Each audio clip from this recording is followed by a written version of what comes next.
So, Kiwis are known to be world-class complainers. I know I am. We'll complain about anything.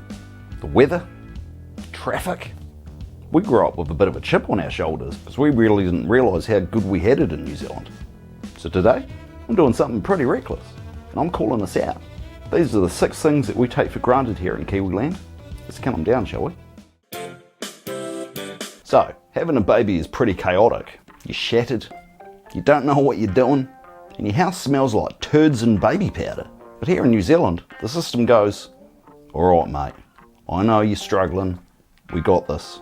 Take some time out, eh? Paid parental leave exists, and people actually expect you to take it. Globally, this is kind of rare. There are exceptions, yeah, I know, like the Swedes and Canada and Australia. But in most places, people are back to work before the little self-destruct button on the back of the baby's head fully heals. But here, the debate isn't whether or not it should exist, but how much you should get. We treat it like nothing, but other people around the world treat it like they've just won lotto. So in some countries, the politicians feel like mythical creatures, like monsters, like maniacs that only appear on the big screen. But here you can literally bump into Christopher Luxon at an airport lounge or see Chloe Swarbrick just existing in public.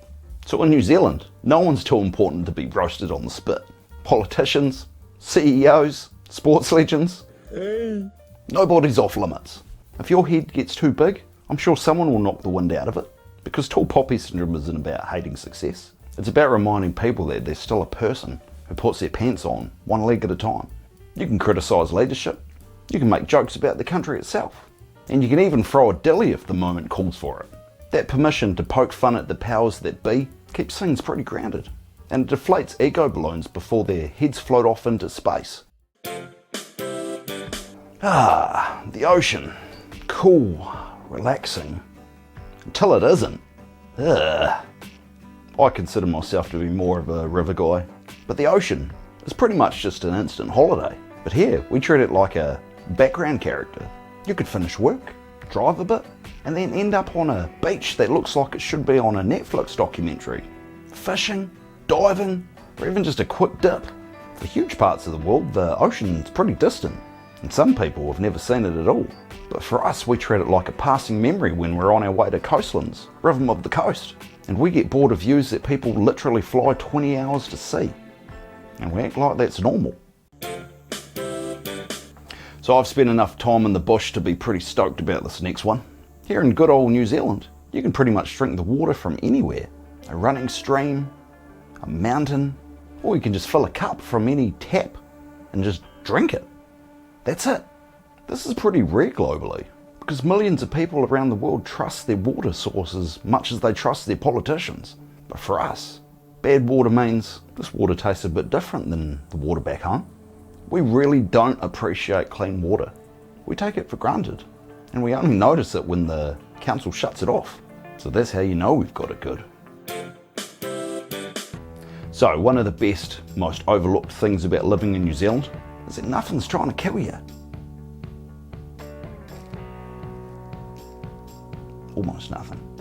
Look, I'm no stranger to a mild overreaction, especially when I've got a spider crawling on me. And I've spent multiple nights out in the bush with an open tent and nothing's trying to crawl inside and have its way with me. Not even your mum. New Zealand bush is like a fairy tale, but there's no bears lurking around and there's no big bad wolves. Definitely no crocodiles. And no creepy crawlies that want to have you as their midnight snack. The biggest threat that we have here is the weather, the locals, the bloody price of everything. You can go tramping in peace, camping in the wild, and you don't have to learn karate just in case you stumble upon a wildcat and have to elbow drop it. This safety enables people to claim the outdoors as their own. Here in New Zealand, if you get injured, accident compensation will cover you. No blame game, no courtroom drama. If you get hurt at work, or maybe your missus cuts off a couple of limbs after a couple too many gaming nights with the lads, bugger. We've got you covered, bro. Here's some treatment. Here's some rehab. And here's a little bit of extra dough to help you get through those hard times. But globally, injuries usually mean sleazy lawyers, long insurance battles, and stress stacked upon mountains of painkillers. But here, The stress is usually just because you've been waiting for hours in a waiting room. We complain about the process, and we've normalised something that other countries can't even think about implementing. Because, money. So here in New Zealand, you can get sick without your finance taking a massive hit. And you don't weigh up whether or not to call an ambulance because you might not financially recover. Is the system perfect? No. Are there wait times? Yes. Do people complain? Like their lives depended on it? But the fact that the healthcare system exists as a free service is a privilege that we often overlook. And it also means that injuries don't require a bank loan. We'd get sick, go down to A&E, get seen, get free service, and come home thinking it was normal. We are one of those few select nations that actually cares about its people. Well, kind of.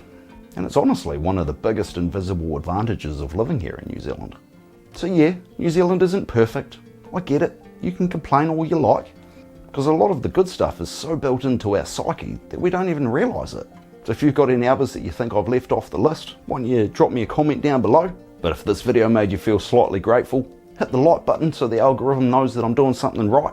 Subscribe and click this video here.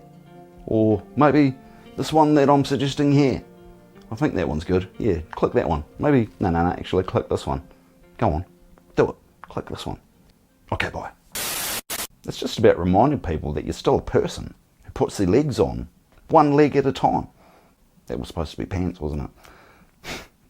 Puts their legs on one leg at a time, you ass.